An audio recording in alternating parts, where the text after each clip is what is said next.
नमस्ते दोस्तों, स्वागत है आपका आज की रोचक कहानी में। मैं हूं आपका दोस्त और स्टोरी टेलर आरवी। आज हम लेकर आए हैं शिवपूजन सहाय जी की अनोखी और विचारोत्तेजक कहानी मुंडमाल। तो चलिए बिना देर किए शुरू करते हैं ये सफर। हाथ में दे शूल निज पति के जहां पत्नी आहा, बोलती यों विधु वदन से वीरवचनामृत बहा। भीरु अबला की विनय यह नाथ, भूल न जायो शत्रुकुल को पीठ दिखला, लौट गेह न आयो। Lochan Prasad Pandey. We are brave men's mothers and brave men's wives, we are ready to do and dare, we are ready to man your walls with our lives and string your bows with our hairs. Wives of the Spartans dawn. आज उदयपुर के चौक में चारों ओर बड़ी चहल पहल है।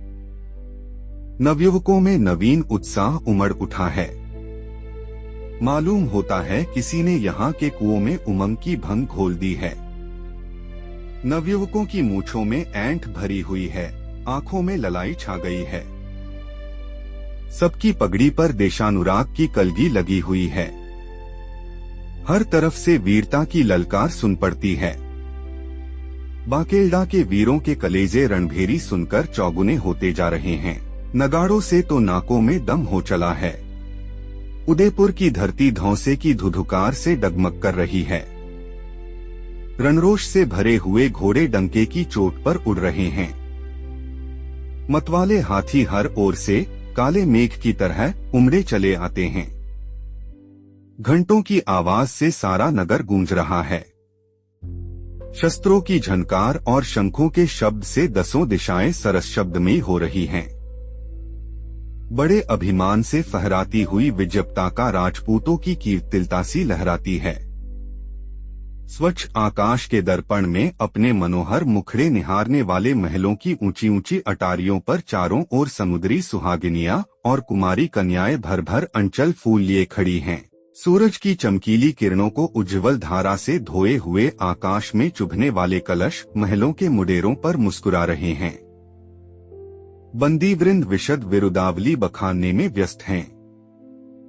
महाराणा राजसिंह के समर्थ सरदार चूड़ावत जी आज औरंगजेब का दरपदलन करने और उसके अंधाधुंध अंधेर का उचित उत्तर देने जाने वाले हैं। यद्यपि उनकी अवस्था अभी 18 वर्षों से अधिक नहीं है, तथापि जंगी जोश के मारे वे इतने फूल गए हैं कि कवच में नहीं अंटते। उनके हृदय में सामरिक उत्तेजना की लहर रही है। घोड़े पर सवार होने के लिए वे ज्यों ही हाथ में लगाम थामकर उचकना चाहते हैं, त्यों ही अनायास उनकी दृष्टि सामने वाले महल की झरझरीदार खिड़की पर, जहां उनकी नवोढ़ा पत्नी खड़ी है, जा पड़ती है। हाड़ावंश की सुलझना, सुशीला और सुंदर सुकुमारी कन्या से आपका ब्याह हुए 2-4 दिनों से अधिक नहीं हुआ होगा। अभी नवोढ़ा पत्नी के हाथ का कंकण हाथ ही की शोभा बढ़ा रहा है। अभी कजरारी आंखें अपने ही रंग में रंगी हुई हैं। पीतपुनीत चुनरी भी अभी धूमिल नहीं होने पाई है। सुहाग का सिंदूर दुहराया भी नहीं गया है। फूलों की सेज छोड़कर और कहीं गहनों की झनकार भी नहीं सुन पड़ी है। अभी पायल की रुनझुन ने महल के एक कोने में ही बीन बजाई है। अभी घने पल्लवों की आड़ में ही कोयल कुहुकती है। अभी कमल श्रीखे कोमल हाथ पूजनीय चरणों पर चंदन ही भर चढ़ा पाए हैं।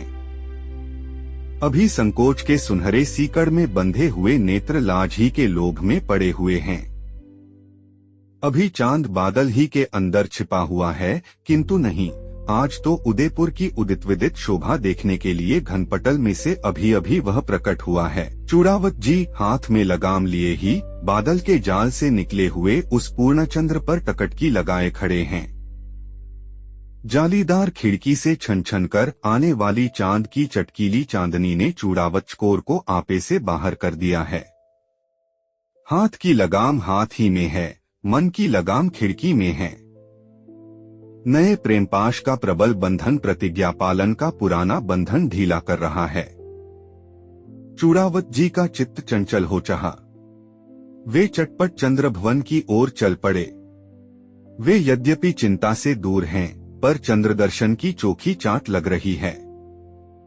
ये संगमरमरी सीढ़ियों के सहारे चंद्रभवन पर चढ़ चुके, पर जीभ का जकड़ जाना जी को जला रहा है। हृदयहारिणी हाड़ी रानी भी हिम्मत की हद करके हल्की आवाज से बोली, प्राणनाथ, मन मलिन क्यों है?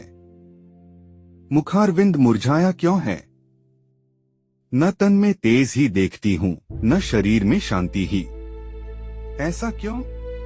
भला उत्साह की जगह उद्वेग का क्या काम है? उमंग में उदासीनता कहाँ से चू पड़ी? क्या कुछ शोक संवाद सुना है? जबकि सामंत सूरमा संग्राम के लिए सजधज कर आप ही की आज्ञा की आशा में अटके हुए हैं, तब क्या कारण है कि आप व्यर्थ व्याकुल हो उठे हैं? उदयपुर के गाजे बाजे के तुमुल शब्द से दिग्दिगंत डोल रहा है। वीरों के हुंकार से कायरों के कलेजे भी कड़े हो रहे हैं। भला ऐसे अवसर पर आपका चेहरा क्यों उतरा हुआ है? लड़ाई की ललकार सुनकर लंगड़ेलूलों को भी लड़ने भिड़ने की लालसा लग जाती है। फिर आप तो क्षात्रा तेज से भरे हुए क्षत्रिय हैं। प्राणनाथ, शूरों को शिथिलता नहीं शोभती। क्षत्रिय का छोटा मोटा छोकरा भी क्षण भर में शत्रुओं को छील-छाल कर छुट्टी कर देता है, परंतु आप प्रसिद्ध पराक्रमी होकर परस्त क्यों पड़ गए? चूड़ावत जी चंद्रमा में चपला की सी चमकदमक देख चकित होकर बोल, प्राण प्यारी, रूपनगर के राठौर वंश की राजकुमारी को दिल्ली का बादशाह बलात्कार से ब्याहने आ रहा है। इसके पहले ही वह राजकन्या हमारे माननीय राणा बहादुर को वर चुकी है। कल पौ फूटते ही राणाजी रूपनगर की राह लेंगे। हम बीच ही में बादशाह की राह रोकने के लिए रणयात्रा कर रहे हैं।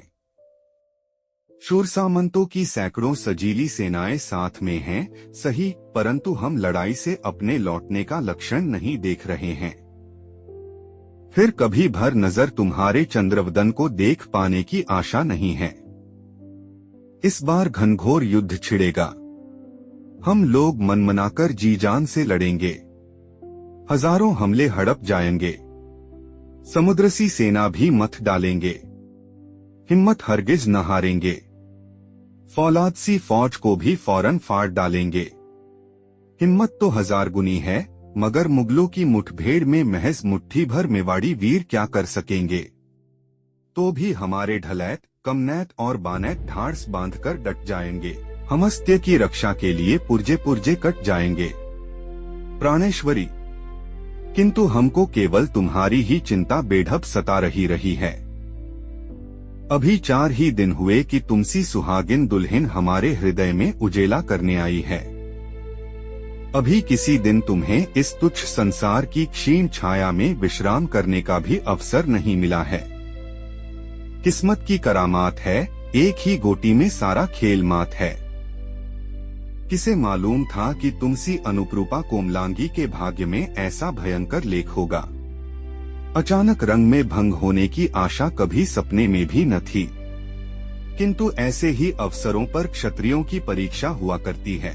संसार के सारे सुखों की तो बात ही क्या, प्राणों की भी आहुति देकर क्षत्रियों को अपने कर्तव्य का पालन करना पड़ता है। हाड़ी रानी हृदय पर हाथ धरकर बोली, प्राणनाथ, सत्य और न्याय की रक्षा के लिए लड़ने जाने के समय सहज सुलभ सांसारिक सुखों की बुरी वासना को मन में घर करने देना आपके समान प्रतापी क्षत्रिय कुमार का काम नहीं है।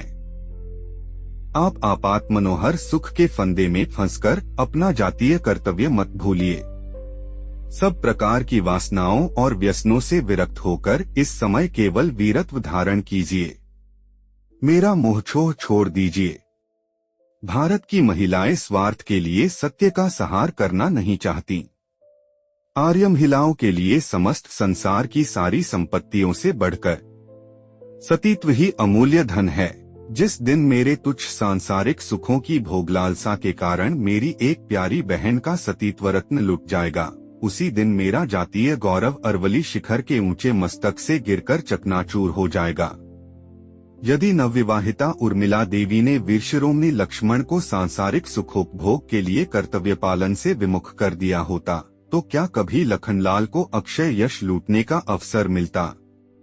वीरवधूटी उत्तरा देवी ने यदि अभिमन्यु को भोगविलास के भयंकर बंधन में जकड़ दिया होता तो क्या वे वीरदुर्लभ गति को पाकर भारतीय क्षत्रिय नंदनों में अग्रगण्य होते। मैं समझती हूँ कि यदि तारा की बात मानकर बाली भी घर के कोने में मुंह छिपाकर डरपोक जैसा छिपा हुआ रह गया होता तो उसे वैसी पवित्र मृत्यु कदापि नसीब नहीं होती। सती शिरोमणि सीता देवी की सतीत्व रक्षा के लिए जरा जर्जर जटायु ने अपनी जान तक गवाई जरूर, लेकिन उसने जो कीर्ति कमाई और बधाई पाई सो आज तक किसी कवि की कल्पना में भी नहीं समाई। वीरों का यह रक्तमांस का शरीर अमर नहीं होता, बल्कि उनका उज्ज्वल यशोरूपी शरीर ही अमर होता है। विजय कीर्ति ही उनकी अभीष्टदायिनी कल्पलतिका है। दुष्ट शत्रु का रक्त ही उनके लिए शुद्ध गंगाजल से भी बढ़कर है। सतीत्व के अस्तित्व के लिए रणभूमि में ब्रजमंडल की सी होली मचाने वाली खड़ग देवी ही उनकी सती सहगामिनी है। आप सच्चे राजपूत वीर हैं, इसलिए सोत्साह जाइए और जाकर एकाग्र मन से अपना कर्तव्य पालन कीजिए। मैं भी यदि सच्ची राजपूत कन्या होंगी तो शीघ्र ही आपसे स्वर्ग में जा मिलूंगी। अब विशेष विलंब करने का समय नहीं है। चूड़ावत जी का चित्त हाड़ी रानी के हृदय रूपी हीरे को परखकर पुलकित हो उठा। प्रफुल्लित मन से चूड़ावत जी ने रानी को बार बार गले लगाया, मानो वे उच्च भावों से भरे हुए हाड़ी रानी के हृदयों के आलिंगन से मिट्टी की काया भी कंचन हो जाती है। चूड़ावत जी आपसे आप कह उठे, धन्य देवी, तुम्हारे विराजने के लिए वस्तुतः हमारे हृदय में बहुत ही ऊंचा सिंहासन है। अच्छा, अब हम मरकर अमर होने जाते हैं। देखना प्यारी, कहीं ऐसा न हो कि कहते कहते उनका कंठ गदगद हो गया। रानी ने फिर उन्हें आलिंगित करके कहा, प्राण प्यारे, इतना अवश्य याद रखिए कि छोटा बच्चा चाहे आसमान छू ले, सीपी में संभवतः समुद्र समा जाए, हिमालय हिल जाए तो हिल जाए, पर भारत की सती देवियां अपने प्रण से तनिक भी नहीं डिग सकती। चूड़ावत जी प्रेम भरी नजरों से एकटक रानी की ओर देखते देखते सीढ़ी से उतर पड़े। रानी सतृष्ण नेत्रों से ताकती रह गईं। चूड़ावत जी घोड़े पर सवार हो रहे हैं। डंके की आवाज घनी होती जा रही है। घोड़े फड़क फड़क कर अड़ रहे हैं। चूड़ावत जी का प्रशस्त ललाट अभी तक चिंता की रेखाओं से कुंचित है। रत्नारे लोचन लाम रणरस में पगे हुए हैं। उधर रानी विचार कर रही हैं, मेरे प्राणेश्वर का मन मुझ में ही यदि लगा रहेगा तो विजयलक्ष्मी किसी प्रकार से उनके गले में जयमाल नहीं डालेगी। उन्हें मेरे सतीत्व पर संकट आने का भय है।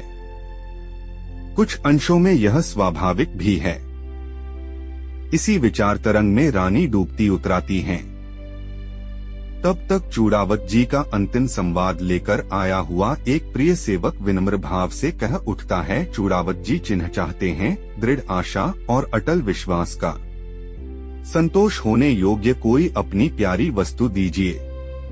उन्होंने कहा है, तुम्हारी ही आत्मा हमारे शरीर में बैठकर इसे रणभूमि की ओर लिए जा रही है। हम अपनी आत्मा तुम्हारे शरीर में छोड़कर जा रहे हैं। स्नेहसूचक संवार सुनकर रानी अपने मन में विचार कर रही हैं, प्राणेश्वर का ध्यान जब तक इस तुच्छ शरीर की ओर लगा रहेगा तब तक निश्चय ही वे कृतकार्य नहीं होंगे। इतना सोचकर बोली, अच्छा खड़ा रह, मेरा सिर लिए जा। जब तक सेवक हाँ कहकर चिल्ला उठता है, तब तक दाहिने हाथ में नंगी तलवार और बाएं हाथ में लच्छेदार केशों वाला मंडलिए हुए रानी का धड़ विलास मंदिर के संगमरमरी फर्श को सती रक्त से सींचकर पवित्रा करता हुआ धड़ाम से धरती पर गिर पड़ा। बेचारे भयचकित सेवक ने यह दृढ़ आशा और अटल विश्वास का चिन्ह कांपते हुए हाथों से ले जाकर चूड़ावत जी को दे दिया। चूड़ावत जी प्रेम से पागल हो उठे। वे अपूर्व आनंद में मस्त होकर ऐसे फूल गए कि कवच की कड़ियां धड़ाधड़ कड़क उठीं। सुगंधों से सींचे हुए मुलायम बालों के गुच्छों को दो हिस्सों में चीरकर चूड़ावत जी ने उस सौभाग्य सिंदूर से भरे हुए सुंदर शीश को गल में लटका लिया। मालूम हुआ मानो स्वयं भगवान रुद्रदेव भीषण भेष धारण कर शत्रु का नाश करने जा रहे हैं। सबको भ्रम हो उठा कि गले में काले नाग लिपट रहे हैं या लंबी लंबी सटकार लटें। अटारियों पर से सुंदरियों ने भर भर अंजलि फूलों की वर्षा की। मानो स्वर्ग की मानिनी अप्सराओं ने पुष्पवृष्टि की। बाजे गाजे के शब्दों के साथ गहराता हुआ आकाश फाड़ने वाला एक गंभीर स्वर चारों ओर से गूंज उठा। धन्य मुंडमाल। आप सुन रहे थे शिवपूजन सहाय जी की लिखी कहानी मुंडमाल कहानी। तो दोस्तों, यह थी आज की पूरी कहानी। आपकी क्या राय है? कमेंट में जरूर बताइए। अगर आपको कहानी पसंद आई हो तो इसे लाइक करें, शेयर करें और हमारे चैनल को सब्सक्राइब करना न भूलें।